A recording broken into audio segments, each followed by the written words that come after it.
Tingginya tingkat pengangguran di Indonesia dipandang kalangan pengamat ekonomi karena adanya pemulihan di beberapa sektor usaha yang tidak merata. Sehingga hal ini menyebabkan korban mengalami pemutusan hubungan kerja dan juga sulit kembali mendapat pekerjaan. Berdasarkan data dari BPS per Agustus 2022, tingkat pengangguran di Indonesia mencapai 8,4 juta jiwa. Porsinya sebesar 5,86% dari total angkatan kerja nasional. Usia pengangguran yang paling banyak berasal dari kelompok usia 20 hingga 24 tahun, yakni 2,54 juta. Angka tersebut setara 30,12% dari total pengangguran nasional. Ditambah lagi hadirnya angkatan kerja baru yang mencapai 3,5 juta setiap tahun, menjadi pesaing dalam mendapatkan pekerjaan. Direktur Selios dan pengamat ekonomi Bima Yudhistira mengatakan masih tingginya tingkat pengangguran di Indonesia ini harus menjadi fokus utama pemerintah, terutama dengan menciptakan lapangan pekerjaan baru hingga meningkatkan kewirausahaan.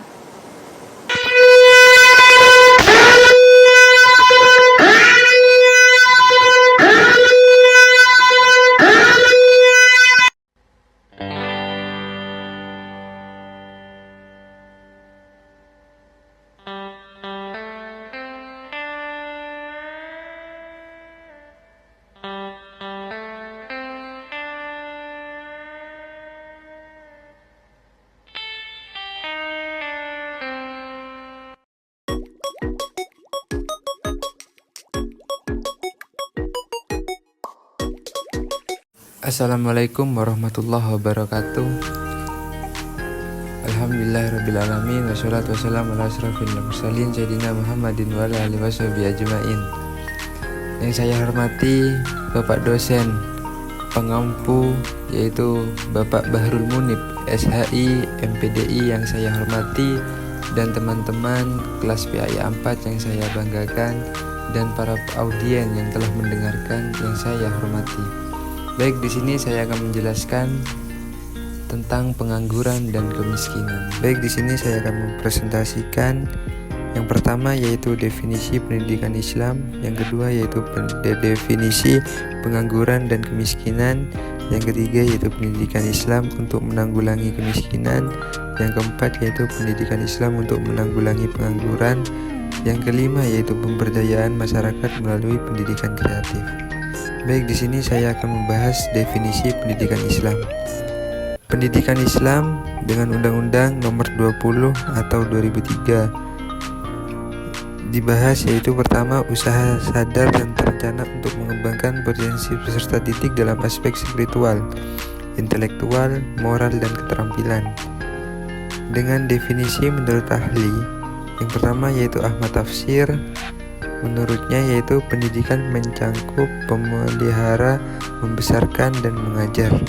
Menurut Al-Atos, ilmu dalam Islam bersifat universal, mencangkup semua aspek hidup untuk keselamatan manusia. Yang ketiga, menurut definisi Ki Hajar Dewantara, yaitu pendidikan untuk mengembangkan budi pekerti, intelek, dan jasmani sesuai alam dan masyarakat. Menurut Abdurrahman An-Nahlawi, pendidikan bertujuan memelihara dan mengembangkan fitrah manusia menuju kesempurnaan. Baik, selanjutnya yaitu mengenai fungsi pendidikan. Yang pertama yaitu mengembangkan wawasan, yang kedua yaitu kreativitas, yang ketiga yaitu produktivitas, dan melestarikan nilai insani dan membuka akses ilmu untuk kemajuan hidup. Selanjutnya yaitu kemiskinan. Kemiskinan dibagi menjadi beberapa kemiskinan dan jenis. Yang pertama yaitu kemiskinan absolut atau di bawah garis kemiskinan. Yang kedua yaitu relatif atau lebih rendah dari lingkungan sekitar. Yang ketiga yaitu kultural, yang artinya tidak berusaha memperbaiki diri. Kemiskinan adalah masalah sosial yang perlu diatasi di berbagai negara. Selanjutnya yaitu materinya, yang kedua yaitu definisi pengangguran dan kemiskinan. Kemiskinan yaitu ketidakmampuan ekonomi memenuhi kebutuhan dasar, makanan, perumahan, pakaian, pendidikan, dan kesehatan. Kemiskinan adalah kelaparan, tidak memiliki tempat tinggal, dan ketidakmampuan untuk berobat. Adapun penyebab-penyebab kemiskinan, yang pertama yaitu alamiah atau kultural, yang artinya yaitu faktor kebudayaan atau kondisi alam. Yang kedua yaitu non-alamiah atau struktural, yang artinya faktor sistem atau kebijakan yang tidak adil. Yang ketiga yaitu Paul Speaker atau penyebab kemiskinan yang dibagi menjadi 4, yaitu individual, familial, dan subkultural dan struktural. Selanjutnya yaitu pengangguran. Pengangguran adalah individu dalam angkatan kinerja yang aktif mencapai pekerjaan tetapi tidak mendapatkannya. Menurut Irwan dan Suparmoko 2002, pengangguran adalah individu dalam angkatan kerja yang mencari pekerjaan sesuai dengan upah yang berlaku. Selanjutnya dengan pembahasan Suparmoko, pengangguran adalah ketidakmampuan angkatan kerja untuk memperoleh pekerjaan yang sesuai dengan kebutuhan atau keinginan mereka. Adapun jenis-jenis pengangguran, yaitu pertama yaitu berdasarkan waktu, pengangguran tersembunyi, musiman, setengah menganggur, dan terbuka. Berdasarkan penyebab-penyebab jenis pengangguran, yang pertama yaitu pengangguran friksional, siklis, struktural, dan upah real. Adapun jenis kemiskinan yang kultural yaitu disebabkan oleh kebudayaan yang melestarikan kemiskinan, seperti kurangnya prestasi dan penghargaan terhadap waktu. Yang kedua yaitu natural, disebabkan oleh faktor alam seperti iklim, bencana alam, atau kesuburan tanah. Yang ketiga yaitu struktural, disebabkan oleh faktor sosial politik seperti kebijakan ekonomi yang tidak adil ataupun korupsi. Selanjutnya di sini saya akan membahas pendidikan Islam untuk menanggulangi kemiskinan. Kemiskinan dibagi 3 jenis, yaitu struktural yang dipengaruhi oleh kebijakan dan politik, natural yang disebabkan oleh faktor alam, dan kultural yang terkait dengan kebiasaan sosial. Penyebabnya antara lain yaitu kebijakan yang tidak berpihak, KKN, serta kurangnya kepedulian terhadap pemberdayaan masyarakat. Islam mengklarifikasikan kemiskinan menjadi 2 kategori, yaitu fakir, lebih parah, dan miskin. Penganggulangan kemiskinan dilakukan dengan pemberdayaan zakat, sedekah, dan pengelolaan sumber daya secara produktif. Pemberdayaan masyarakat dilakukan melalui lembaga keswadayaan masyarakat atau disebut dengan BKM, yang mengubah mentalitas masyarakat miskin menjadi pekerja keras dan pengusaha. Selain itu, pendidikan menjadi kunci dalam mengurangi kemiskinan dengan program pendidikan gratis dan beasiswa seperti bidik misi. Upaya penanggulangan kemiskinan juga mencakup penciptaan lapangan pekerjaan, pemerataan pendidikan di daerah terpencil, serta pemberantasan korupsi yang menghambat pembangunan. Selanjutnya yaitu pembahasan pendidikan Islam untuk menanggulangi pengangguran. Pendidikan Islam berperan penting dalam mengurangi pengangguran dengan membekali keterampilan praktis, kewirausahaan, etika kerja, dan kesadaran sosial. Beberapa poin utama meliputi: yang pertama yaitu keterampilan praktis. Pendidikan Islam mengajarkan keterampilan yang relevan dengan dunia kerja, seperti teknologi, pertanian, dan kerajinan, agar siswa siap bekerja atau menciptakan usaha sendiri. Kewirausahaan, yaitu pendidikan Islam mendorong semangat berwirausaha, mengajarkan prinsip-prinsip syariah dalam manajemen bisnis dan pengolahan bisnis usaha. Yang kedua yaitu etika kerja. Pendidikan Islam menekankan pentingnya etika kerja seperti kejujuran, kedisiplinan, dan tanggung jawab yang mendukung kesuksesan dalam dunia kerja. Selanjutnya yaitu kesadaran sosial. Pendidikan Islam membentuk individu yang peduli pada masyarakat, mendorong mereka untuk menciptakan lapangan pekerjaan, dan membantu mengurangi pengangguran. Selanjutnya yaitu pengembangan ekonomi umat. Melalui zakat, sedekah, dan wakaf, pendidikan di Islam mendukung pengembangan ekonomi yang bisa membuka peluang kerja bagi masyarakat. Namun, tantangan dalam implementasi termasuk kurangnya fasilitas pelatihan, kurikulum yang sepenuhnya relevan, dan peran pemerintah yang belum optimal. Pembaruan kurikulum dan kerjasama antara lembaga pendidikan, pemerintahan, dan sektor swasta diperlukan untuk mengurangi pengangguran secara efektif. Selanjutnya pembahasan yang terakhir yaitu pemberdayaan masyarakat melalui pendidikan kreatif. Pendidikan kreatif dapat menjadi alat penting dalam pemberdayaan masyarakat, terutama untuk meningkatkan keterampilan, kewirausahaan, dan kualitas hidup. Beberapa poin utama dalam penerapannya meliputi: yang pertama yaitu konsep pendidikan kreatif, menekankan pengembangan kreativitas, berpikir kritis, dan kemampuan menyelesaikan masalah secara mandiri, tidak hanya dalam bidang akademik tetapi juga dalam seni, teknologi, dan keterampilan praktis. Yang selanjutnya yaitu pemberdayaan masyarakat. Yang pertama yaitu keterampilan praktis. Pendidikan kreatif memberikan pelatihan keterampilan seperti kerajinan tangan, pertanian organik, dan pemasaran digital yang dapat meningkatkan pendapatan dan mengurangi kemiskinan. Selanjutnya yaitu kewirausahaan.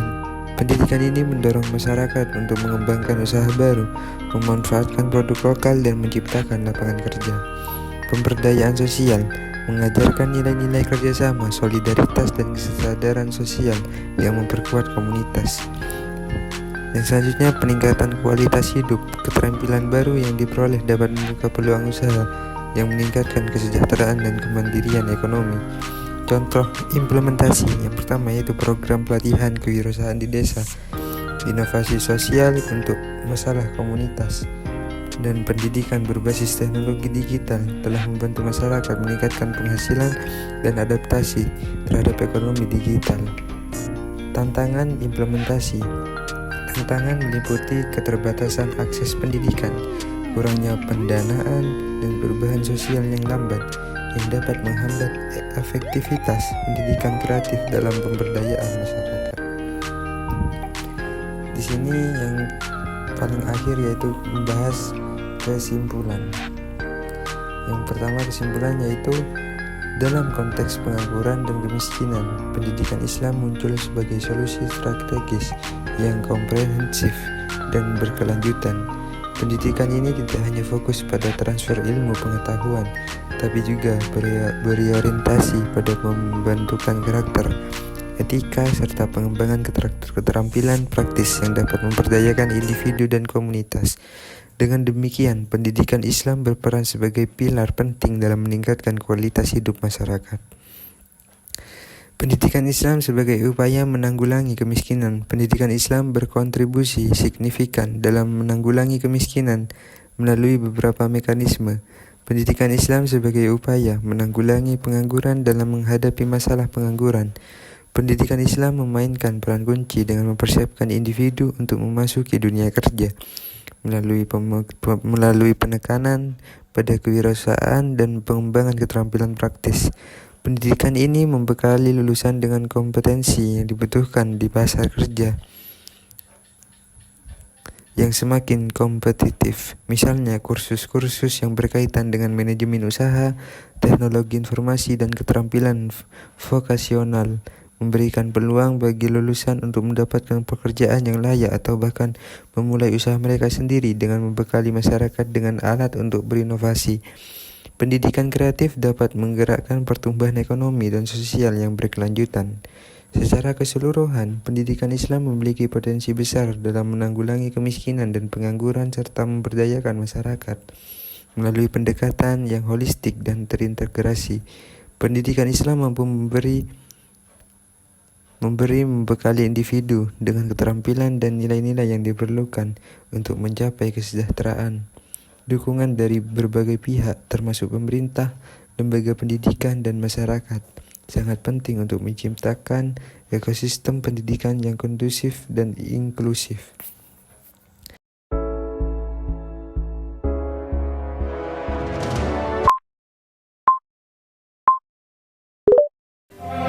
Untuk apa kita merdeka? Ketika rakyat tetap bergelimang kemiskinan, pengangguran menyergap hampir setiap keluarga, kesenjangan makin menganga, dan korupsi bebas merajalela. Untuk apa kita merdeka? Mengorbankan jiwa dan raga sepanjang sejarah, dipenjara, disiksa, diasingkan, diplomasi dan gerilya yang panjang, air mata dan darah tak jatuh ke tanah kalau hanya berganti penjajah. Pidatomu Bung Karno masih terngiang, tapi kini menabrak tembok-tembok lengang. Pikiranmu Bung Hatta masih kubaca, jauh menembus zaman. Tapi sekarang cita-citamu semakin karam. Perahu ini tak tentu akan kemana, berlayar di tengah gulita, terombang-ambing tanpa nakoda. Untuk apa kita merdeka kalau akhirnya cuma begini saja?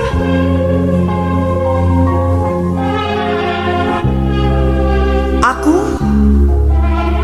bukan generasi keluh kesah, tak juga memupuk sejuta gundah. Aku bertanya padamu jiwa-jiwa merdeka, sampai kapan kita berdiam saja?